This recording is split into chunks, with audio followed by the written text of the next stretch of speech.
Hello, hello. Welcome to Soulpreneur Scaling Stories. Today we have Sarah Weiss, a business mentor and content marketing strategist. She is going to share her story with us. Welcome, Sarah. Thank you for joining us today.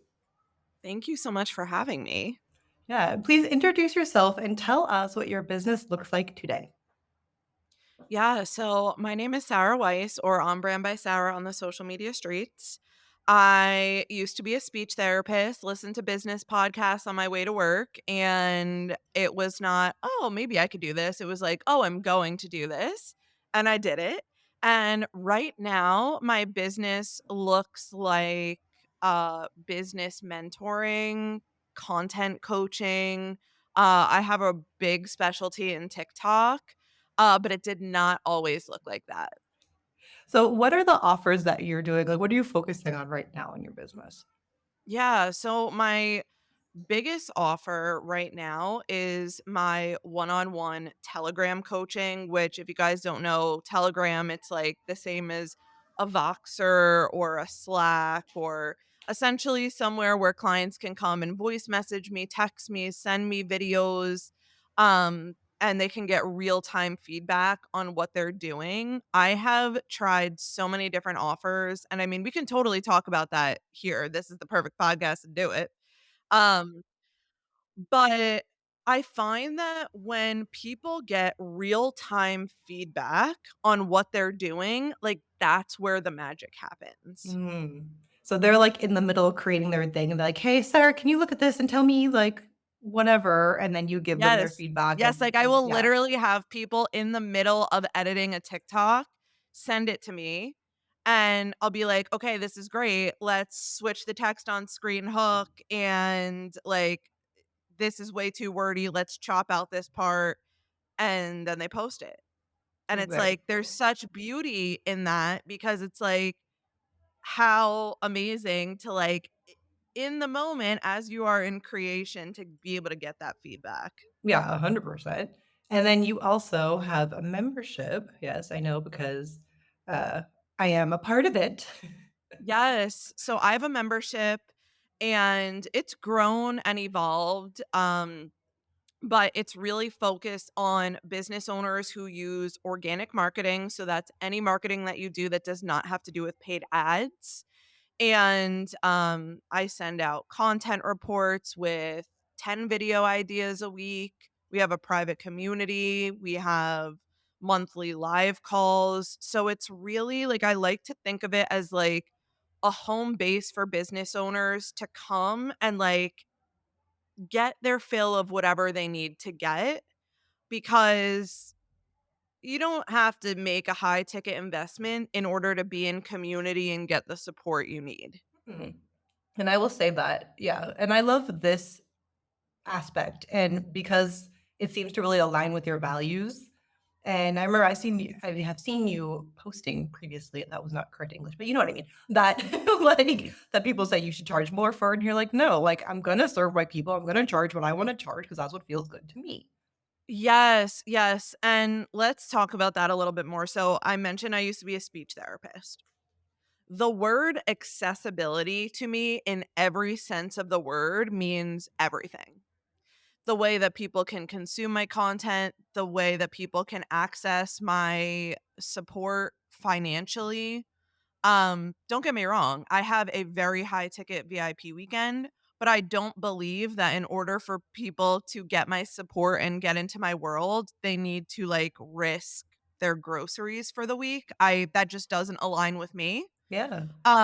And so I created this offer very early on in my business when it was probably costing me more to create it initially than the amount of people inside, but it Mhm. has always felt like a big F yes to me. It's always felt so good and and just like going off the feeling. I mean, I don't know how many people are a little woo woo here, but like Oh, for we're in me the woo people. Yeah, this is the woo people yes, podcast. We're for good. me energetically Yeah. like it just feels so good and fulfilling, and so that's my cue to, like, keep doing what I'm doing. Yeah, 100%. And I feel like also in the coaching industry, especially, there's all this pressure of like, you need to charge $7 gazillion to offer, Yeah. like what to just have people around you. And you're like, in what world? And it's like you're almost made to feel bad about yourself if you have accessible offers because you're not good enough or you're not advanced enough or you're not seen as, I don't know, whatever. And that's a bunch of crap, like that's like insane to me. So it Yeah, feels really and good to help people at whatever level feels good to you? totally, and don't get me wrong, like, I have a premium offer. So Mhm, I have mhm. a VIP weekend, which is where we get 30 videos done in a weekend, and I'm editing them for you, I'm scripting them for you. That's a premium service. Right. That's not like, "Oh, I'm coming to you to, like, get advice on my business so I can start making money." That's a Mhm. premium service, and there's nothing wrong with having a premium No. service. Yeah. Um but there's duality in it. You can have both. I have a Mhm. really accessible offer and a very high ticket premium offer, and both are okay, both are morally fine, Right. and your people will fall where your people need to fall. Yeah, and you're not confusing anybody. You're not like it's very Right. interesting too because you're not having this like, "Oh, who do I talk to?" or what kind of business owners am I targeting in your content?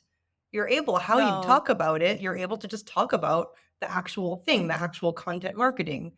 And you talk to people from every, at all stages of business and it's great. And then like you said, they fall where they fall and what feels aligned with them. And then you actually have something to serve everybody, which is really cool too. Yeah, thank you. And like that goes to the whole idea of niching down.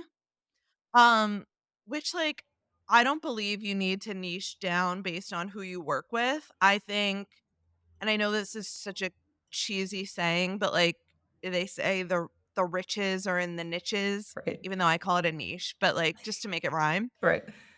I think if you have a very tailored form of expertise or a very tailored service, you can work with whoever the F you want to work with as long as your service and your transformation is so crystal clear. Like that's essentially where your niche is going to fall in. Right. And then you can be creatively fulfilled in the sense that like this I can work with anybody, but the transformation is going to be steady across the board. But your niche is very specific. It's in content marketing, so it's like Right. there's It's no in your question there. service. Yeah. Right. Exactly. Your service, not your people. Yes. Yeah, totally. Okay, so I have two competing things that I really want to talk about, and they're both Yeah. battling within my brain. So I'm going to let you choose your own adventure in this Okay. Oh, podcast I love that. topic. We're gonna do both, but which one do you want to talk about first? One is, we have to talk about the TikTok ban situation and how this affects your business. Like, this is not a surprise, right? And then the other one is, let's talk about your actual business journey. So, which one you want to you want to go to first? Let's get the TikTok ban out of the way first because Yeah, I feel like that's what people listening are going to be like, talk about that one. right. All right, let's do it. So, tell me, what's your story around this? Give me your spiel. Tell me all about the TikTok ban. Okay, so here's what I think is going to happen. I am not a politician. I am not well versed in the laws and the politics but okay, let me take you back. When you guys were kids, did you ever hear the Schoolhouse Rock song? I'm just a bill. Yes, I'm only a God. bill. Rule. Yes, Right? yes. Okay. So this bill needs to make its way through multiple people as the lovely bill in Schoolhouse Rock states. Let's pretend that it does make it all the way to the president where it needs to go. Okay. First of all, if it does, TikTok has months to figure out what they're going to do. Right. Okay. Will they sell it? Maybe. Will they not? Maybe. I'm not concerned because, well, one, my personal take is that TikTok is not going anywhere. If it does, there is going to be a different platform that immediately takes its place. Does the exact Immediately. same thing. Yeah, right. Immediately takes its place. However, What I have started to do as somebody that used TikTok as my awareness platform where people discover me, I have the biggest audience on there, is I have gone really heavy into diversifying my platforms, which we need to do as business owners anyway. Right. So I have gone really hard on Instagram. I have grown my Instagram audience from 3,000 followers to 14,000 followers in the span of like 4 to 5 weeks. Yeah. Is that normal? No. Yeah, that's Um, insanity. Yeah. that's insanity. But let me tell you that it was from repurposed TikTok videos because everything originates on TikTok. I have gone really heavily into networking and referral partners. So I have just been like preparing in the background, which like it's always good to diversify. But as far as TikTok, like I do not have 1 ounce of worry because again, do I think in my heart of hearts that it's going anywhere? No. If it does, there's going to be something that very quickly replaces it, and we will all adjust on there.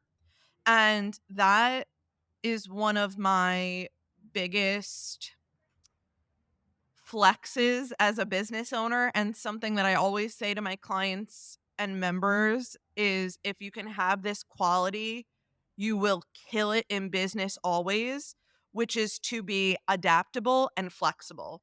Yeah.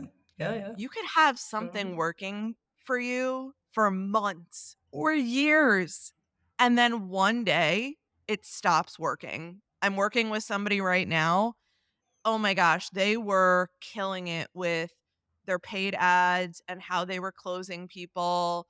They're in the fitness industry, and they said to me yesterday, "This has been working for years and it stopped working." And I'm like, without sounding insensitive, I'm like, "It doesn't surprise me." Right. Oh, yeah. 'Cause Totally. things Yeah. shift and things change, and the best thing that we can do as business owners is to be like, "Okay, it changed. It's inconvenient. Let's be flexible and adapt to the change." Well, and the cool thing is that all the skills that you have from doing these short form videos are going to carry over no matter what other thing pops up, you know? So, yeah. So, being the engaging, having the all the these are all things that are important in content, period. So, it's not like you're losing anything. It's that, yeah, things change. And then think about like Facebook. People used to be all into the Facebook groups and the this and that, and then it shifted, and it's not really, some people still do that, but it's not really the focus anymore. So yeah, totally. Things shift and change, and you have to be, like you said, adaptable to that. I'm curious, the last thing about this is with your branding. Are you kind of taking or making these like little shifts in your messaging and your branding kind of away from taking the focus off of TikTok? Or are you still like, I'm the TikTok queen? Because this was kind of like your thing. You were like TikTok lady. I mean, I haven't really changed it yet. I'm still like your go-to TikTok girly. I have definitely made the shift in that I don't only help you with your content, like I help you with your business. Oh, okay. Um, and it took a lot for me to switch that title on Instagram from just content and marketing to business mentor because there's a lot of ickiness in the online space that aligns with mentors and coaches. Um, but my own mentor said something to me that will literally stick with me forever. And it's that you cannot take responsibility for an entire industry. Truth. The other thing that Like gives me drop. hope, right? Seriously, the other thing that gives me hope is that I feel like a lot of these people who are like just real shitty bad at being coaches and mentors and not following through with their promises and are just good marketers. I feel like a lot of these people, they sold so much, especially during like pandemic times and they got so big. And I feel like now people know, like they're savvy. And a lot of people are lamenting, like, oh, it's taking longer to make sales and et cetera, whatever. I'm like, but this is a good thing because that means those of us who are honest, who actually help you, who are ethical, who are doing things in alignment, are staying the course and don't mind that it's taking longer for people to purchase, maybe, and these like we're going to stay and these other people are going to drop off because people are not afraid to stay and to call people out and which they should. So I think it's actually like I'm hoping and I believe that the industry will shift to like having these other people mostly fall away and then the good ones like rise up. So I don't know. This Oh, is my hope. totally, totally, and I feel like it's already making that shift. Mhm. So, I made a post the other day on Instagram, and it was sitting in my Canva for a really long time, but it was something that I was constantly getting messages about in my DMs, which some of you are going to resonate with this a lot. And it was a picture of a very beautiful girl in a blazer and me sitting on my couch in my leggings. Can I curse on here? Yeah, girl.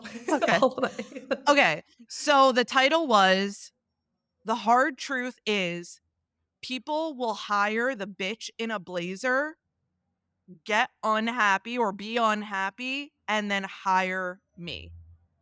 Because I'm not blind to the fact that sexy branding and constantly being in your blazer and made up, that's sexy because you flock to people who you want to emulate, who you want to be.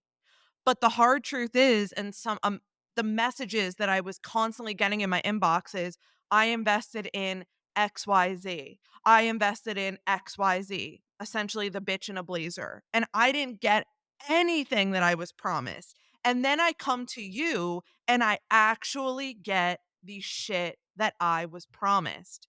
And that's just how the cookie crumbles, unfortunately. Yep. And I'm fine waiting for those people to come to me because I don't want someone to panic buy from me because they think that I'm going to make things easy or I'm going to make them quick money. No, Right. like I want them to come to me to be like, "Hey, can you actually help me with like the root of my problem so I can go and do this on my own?"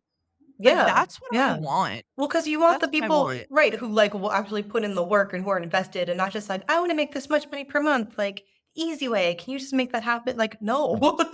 That's not possible. You know, it's not a thing that's Yeah. going to happen. These people, they lie, they twist the truth, they, like, ugh, whatever, so sorry. I'm just like so, like, it bothers me Yeah. so much Yeah. because also I'm a certified OBM. I've been in the back end of all of these businesses, and I know how much work it is and, like, all the things you have to put together in order to get to the place where, "Oh, now you're just working a few hours a week," or what you know, like, it's not this, like, easy path that you can just do in a couple of months, and, like, I feel like this is what people promise, and it's like, I don't want those people. I want the people who are like, "Yeah, I'm gonna do the work, like, I'm obsessed with my business. Like I love doing this, you know, and like that's what I want. And like I want to do it in an aligned way and I want to grow and serve people, but like for real. Not the like Yeah. quick, right? Like the quick wins, like, oh, I'm gonna make all this money and do like anyhow. Yes. So Yeah. And that's so important too. Like, I never use the word easy in my marketing ever. Even if I think something is seemingly easy, I will never use that word anymore. I replace it with simple because I am a firm believer that business is it's not easy. You constantly have to work at business. Even if it feels easy and flowy, quote unquote, in a season, business is like a constant labor of love. right. It's never going to be like, "Set it and forget it, bye." Right. Which is why It's you need to never love it, going to be right? that. Like you need to love what you're doing. Yes, yes, and so I've replaced it with simple, and that has totally changed, like, the caliber of people that come into my world because they know they need to put in the work. But Right. I also don't believe that business needs to be this complicated, funky No. monkey mess. Right. I Right. believe Right. it can be, like, so simple and so lean. You just have to, like, figure out what works for you and, like, test, and I like to say F around and find out, and then, like and then keep capitalizing on what's working. Like, it doesn't need to be this, like, friction. It could be really simple, but Right. it's not easy. Right. Yeah, we're on the same we are made of the Yes. same cloth. We gotta look up we can Yes. obviously. Okay, let's Yes. rewind. Let's go back in time and talk about when you started your business, what you were doing, and, like, go on the journey to where we are now. First of all, when did you start? Okay, I started my business in 2021. It's so strange how I got here. I started my business by writing cover letters and resumes for And I people. I love these stories so much. Like, I love these stories. Go on. Yes. And then somebody asked if I could make a logo for them, and I said, "Of course I can make a logo for you." Love the confidence, yes.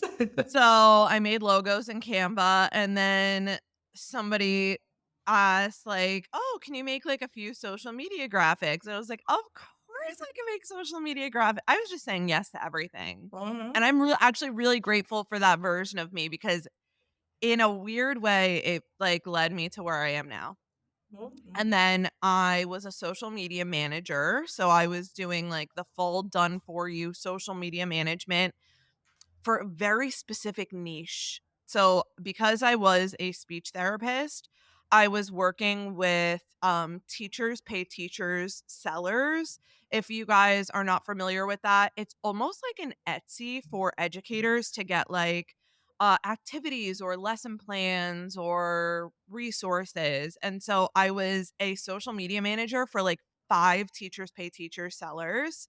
Um, and I needed to pivot out of that niche because I just like to be totally transparent, and I love my educators, but like the money just was not there, Right, which I right, totally that makes sense, understand right, because a yeah. lot of them were still in the classroom. Mhm, mhm. And then I started doing like VIP days, which was like the best pivot in business that I ever could have made. Was it Uh, for the same was it social media VIP days or something else? Yeah, social Okay. media Mhm, VIP days, mhm. which is very similar to what my VIP weekend is now. It was a little bit Okay. different back then. Mhm. Um, and then I pivoted into like the content coaching. And then I realized like I can only scrape the tip of the iceberg with this because so many people that were coming to me because they thought they had a social media problem actually had a fundamental business problem. And I'm like, that is totally out of scope for me to touch as your social media manager. But I was like, I want to touch that. Like I have grown my own business and I have at this point like grown other people's businesses because here's what I would do.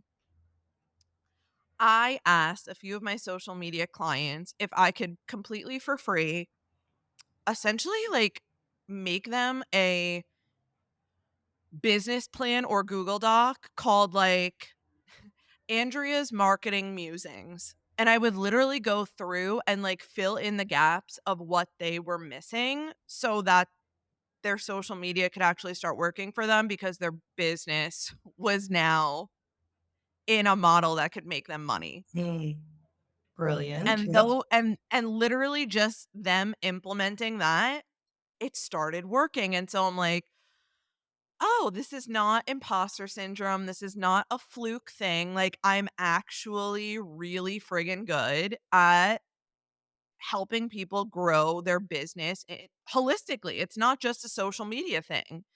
And so that's when I was like, I am doing myself a disservice and I'm doing my clients a disservice by only touching their social media. And so that's when I transitioned into like the business mentorship and coaching arena. Um, After lots of proof that I could do it, because I know so many of us are like, who am I to touch this? Who am I to do this?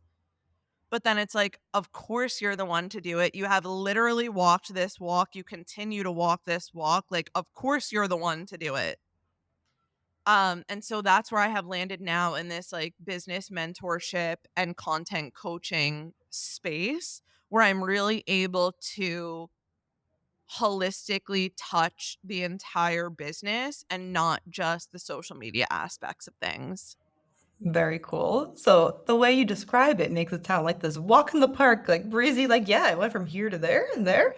But I want to dig deeper. I want to go Yeah. in and tell me when you're on this journey, when you think back to, okay, I went from here to here to here. What are the things that were going on and your mindset or the hurdles you've had to come across? Like, what are some of these things that you've had to overcome in order to be where you are and who you are today? Oh my god, so many. Where do I even start? You're like, let me take out Where do my I even my legal begin? pad. Like, yeah. I always say being an entrepreneur is the fastest track to personal growth Yep. that you'll ever take, Yep. because it's not just a business thing. It's Uh-uh. you need to become very emotionally mature. You need to really manage your mental health. You need Mhm. to work hard at establishing boundaries. Like, listen, you guys, when I started, I was giving clients my cell phone number and they were texting me um any day of the week, anytime on a Saturday. Some of them were like so nasty to me and I was just like, "Oh, I guess this is just the way I go. Like, they're paying me, they can talk to me and treat me however they want." Um and I just thought that like that was okay. That I'm over that here nodding was like, "Yep, been there, done that, had all the yeah. experiences." Yep. Yeah, It's such a like, rite "Oh, of I get it." passage. Like, do you remember the first time you put in, like, hard boundaries and stuck to them, and you're like, Yeah. "Oh," and, like, how good that felt? Oh, it's amazing. Yeah, and but it's also it was so scary for me, Oh, yeah. because I thought that people would interpret it as me being, like, mean or rude. Right, right. Um, Mhm. but I can remember, like, when I first started a, program with a mentor, and she went into Voxer with me, and she immediately the first message she wrote was like, "I'm so excited you're here. I'm in Voxer from 9 to 4. I come in about 1 to 2 times a day." And I was like, "That was so refreshing." And I'm so clear on what this relationship is going to look like. And so I immediately messaged her back and I was like, that was incredible. And I know that's probably a copy and paste message that you send everybody, but that was incredible. And that, not that you need permission from anybody, but that was permission to me to say setting boundaries is not mean or rude. It actually provides a quite a clear expectation and experience for people to use this program or however you're working with them in a way that's going to serve everybody, because you're going to become very resentful of whatever it is very fast if you don't set those boundaries. And it's a constant work in progress for me. I'm not going to sit here and be like, I have perfect boundaries. They're perfect now. Oh my gosh, it is a total work in progress. Like, I was literally I had to sit down the other day and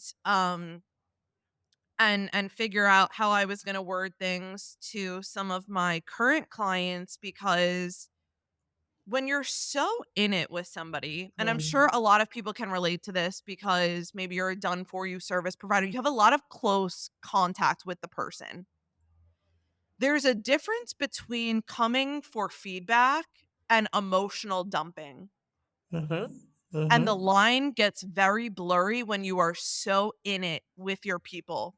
And I understand. Right. I totally get it.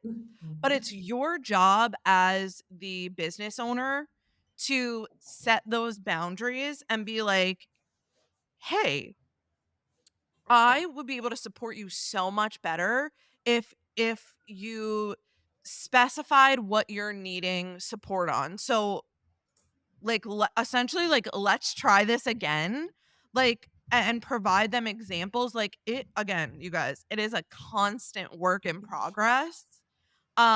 And I think it will be forever because we're working with humans, not robots. And when it comes to working with somebody in their business, uh, you, you can't help but sometimes have emotions get involved, because like your business is kind of like your baby and their business is kind of like their baby. And so it Well, just serves everybody so much better to like right. set those expectations and boundaries. Right, totally, and we're all here because 'cause we're natural helpers, so, like, we want to dive Yes. in and do the things and it is difficult, I feel like, especially service providers and coaches and people who are just like, "I want to help people," to realize that the boundaries are actually helpful. I remember similar to how you're in that experience with your mentor who put in those boundaries. I remember being on like teams and I was like a young VA and I would see, like, oh, I'm interviewing this person or this person's coming in. And I would see this person who had been in business, some other type of service provider longer than me and had these like strict, like, this is how I work. And and I felt like I was like, oh, and then I was like, oh, how is this, the business owner going to react to that? And they reacted better to that. And then to, they actually followed, not everybody, of course, but for the most part, it's kind of like you give somebody a structure and they're happy to follow it. And they're like, oh, great.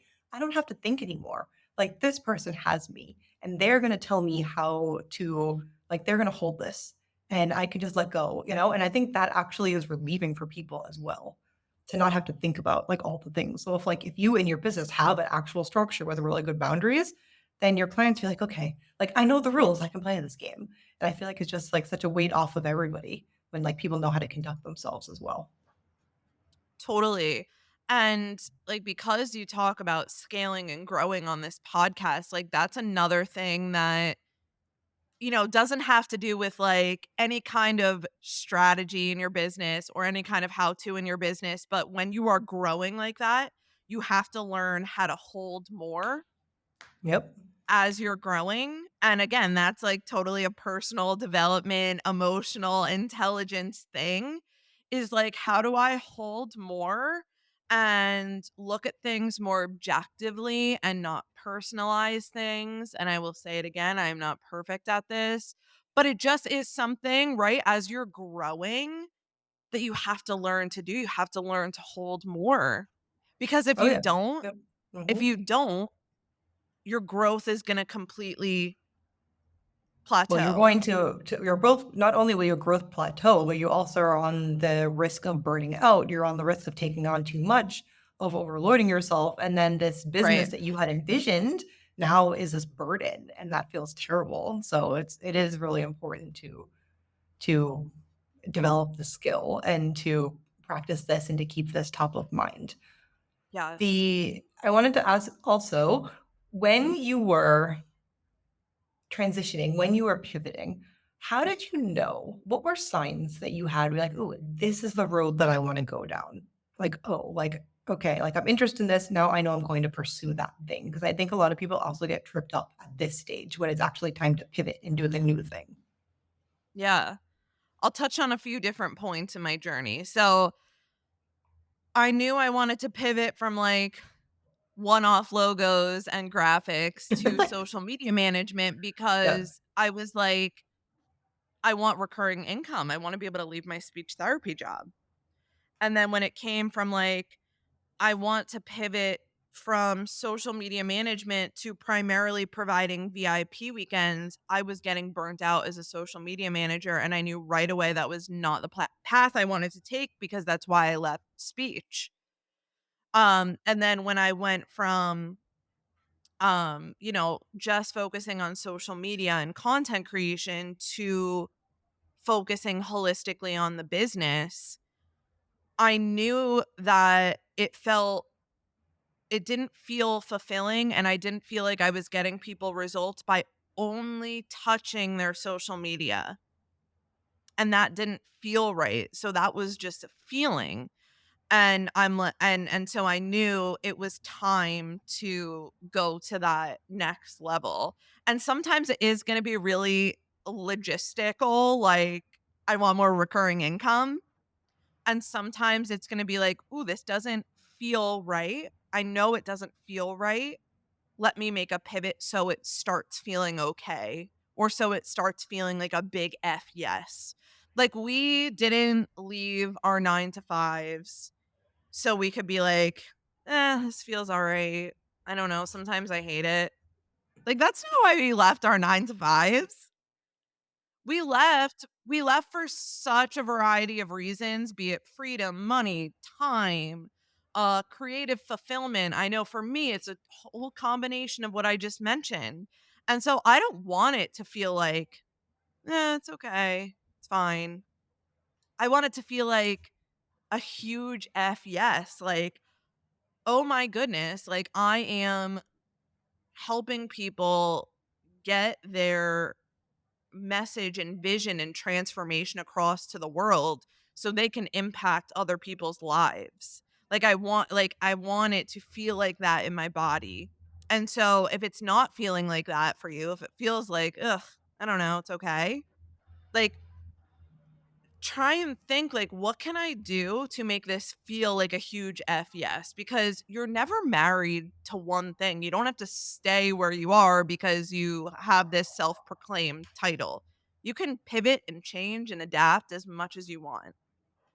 And you know what's funny about the reasons you gave is that I think they are from all these conversations that I've done from my own journey, I think the reasons are very in line with where people are on their business journey. Because I was similar Yeah. when I went from VA to OBM. It was like, oh well, okay, I'm capped at my hours. I need to make more money. Like, okay, this OBM that makes more sense logistically. And then when it's like OBM to coaching, it's like more of the intuitive hit of like, how is this feeling? Oh, I want something deeper. I want to serve more.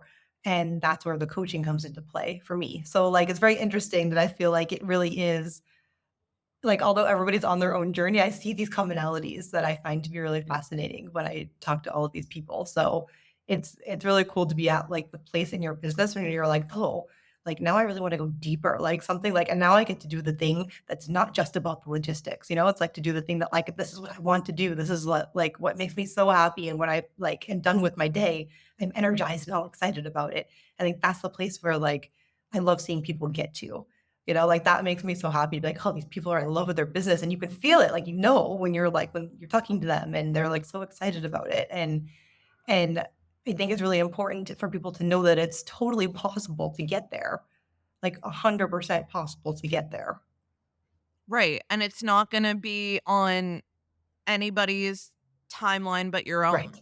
No, no. Like, I don't care who promises you that you could scale to 6 figures in 6 weeks. Yeah, in 3 days, I'll get you, yeah. Right.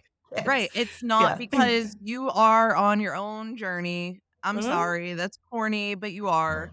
mhm. And so, you go through different things and they happen on your own time and honestly, like, going back to being like pivoting and adapting and changing, it's like I'd rather somebody help me that has gone through all of these things than somebody that has like been in the industry and took a course and now they're saying like I can help you scale. No, I'd rather find somebody like us that has gone from like writing a resume to being able to build a whole ass business. Like Well, because that's we more freaking attractive. know, right? Like, we Right. know what's happening, and We we know exactly how you're feeling. Yes. Like, we Yes. know. Yeah, We've yeah, walked the walk, and there's right. such power in, like, the nuances of growth and what Mhm. happens and dealing with clients and dealing with holding more and dealing with, uh, structuring things and the emotions that come there's so many little Oh, nuances yeah. Yeah. that you are so much better served by somebody that has actually walked the walk. Oh, 100%, and I'll say I did an interview with Philly Day, I think it was 2 episodes ago, and she does content repurposing, and she was saying that she had a coach she was working with who was just a coach, who had no idea what she was doing, and it was the most unhelpful thing, like, on the planet because she didn't understand, and then it wasn't until she created an agency, whatever, so then she got a coach who knew how to create an agency for service providers, and then everything shifted in her business. So you Yeah. absolutely need somebody who has done what you want to do, like who has Yeah. gone on that path in order to understand you. So don't get tricked by the bitches and blazers who Yes. like who have Yes. done, don't have your experience because there is completely something magical in it because we've gone through it. We know and we know exactly what you're feeling and know all the mistakes we've made and the things that worked for us and how to see it for you because not like everybody is different, right? So but at least we know, and, there's Yes. something, like, beautiful in that. So last thing, or truly almost last thing, so the very, very top, so somebody wants to grow, they're like, "Oh," they're saying, "Sarah, this is amazing, like, I wanna do what you've done." What is, like, the one, like, biggest thing that you can tell them that you've learned on your journey that you would like to share? Yeah. Put things out into the universe before you think they're ready. Love it. I Love it. grew my Mhm. business without having any fancy launches. I made a video on TikTok like 2 years ago, and I was like, "You guys, what the F is a launch?" Like, I didn't even know what that was, but I had grown my business and made enough money to leave my master's level speech therapy job. So I did not download launch PDFs, I did not take a course, I did not like, I just put things out into the world before, by quote unquote industry standards, they were ready. And that has served me so well throughout my entire business. And that's not the most proper answer. And maybe that's not the way that most people get things done. But by putting things out into the world before they're perfect, before you think they're ready, that's what's going to make you grow. Because once Mhm. they're out into the world, you can do pivoting and tweaking and make them better. But if they're just like sitting in a Google Doc or sitting in your brain, that's not going to do anything for you. So put things out into the world before you think they're ready. Well, also, along the same lines, if you wait until they're quote unquote ready, you're gonna put it out into the world and then realize they're not ready because you're gonna Yeah. wanna change Yep. it, right? You're gonna wanna tweak it. Totally. Once you actually start doing it, there's things you're gonna change about it anyways. I promise you that. So, yes, beautiful tip, beautiful. Okay, and then finally, let us know how we can stay in touch with you and any gifts you would like to share and anything else you wanna say. Yes. So you can find me on the social media streets at On Brand by Sarah on TikTok and Instagram. You can listen to my podcast, The Cozy Content Corner. And my DMs are always open. I'm a voice memos girly, so feel free to just voice message me and spill whatever tea you want to spill. My DMs are always open. Beautiful. Oh, and a Thank you free so a free goodie. Okay. Sorry, a Yeah, free yeah, do goodie. it. I have a free private podcast called The Social Media Sales Funnel for Coaches and Service Providers. It's all about how I make money online without paid ads. So it goes through TikTok, Instagram, selling in the DMs, emails, all the juicy goodness. So I'll send you that It'll link. be in the show notes, you guys. It'll You be in the check it show out notes. below. It'll be there. We will. Thank you so much. This was amazing, and yeah, that is all. Thank you for being here with me. Thank you.